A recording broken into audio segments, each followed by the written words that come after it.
Adam en Eva was baie spyt oor wat hulle gedoen het. Hulle het skuldig gevoel en skaam gekry oor hulle ongehoorsaamheid. Hulle het ook nou besef dat dit nie God was wat vir hulle gejok het nie, maar wel Satan. Want hulle het beslis nie so wonderlik gevoel as wat hulle gedink het hulle sou, nadat hulle die vrug geëet het nie. Dis mos maar gewoonlik hoe dit werk met sonde. Ons dink dat deur daardie verkeerde ding te doen, dit ons goed sal laat voel. Maar al wat gewoonlik gebeur, is dat ons daarna spyt en hartseer en skaam voel, net soos Adam en Eva. Vir die heel eerste keer ooit was hulle skaam om vir God te ontmoet. Hulle het probeer om hulle naaktheid te bedek deur vyeblare aan mekaar vas te werk en dit aan te trek. En toe het hulle nog probeer om vir God weg te kruip ook. En hulle het die stem van die Here God gehoor, terwyl hy wandel in die tuin in die aandwyntjie. En die mens en sy vrou het hulle verberg vir die aangesig van die Here God tussen die bome van die tuin.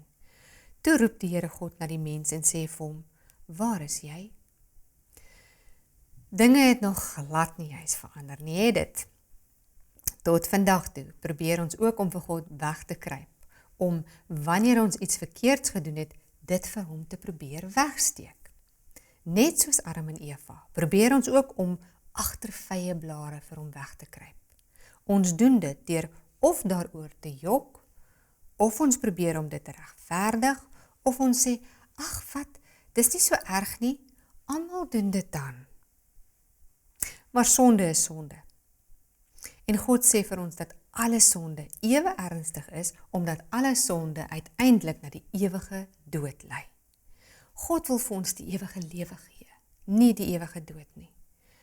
Ek kan my net voorstel hoe Adam en Eva gebo onder hulle skuldlas en met koppe wat laag hang, skaam agter die bome uitgekruip het, om in hulle naaktheid voor God te kom staan. En hy antwoord, ek het die geruis gehoor in die tuin en gevrees, want ek is naak, daarom het ek my verberg. En hy sê, wie het jou te kenne gegee dat jy naak is? Het jy geëet van die boom waarvan ek jou beveel het om nie te eet nie? Dink jy regtig dat God nie presies geweet het waar hulle was of hoekom hulle weggekruip het nie? Natuurlik het hy geweet, want God weet alles.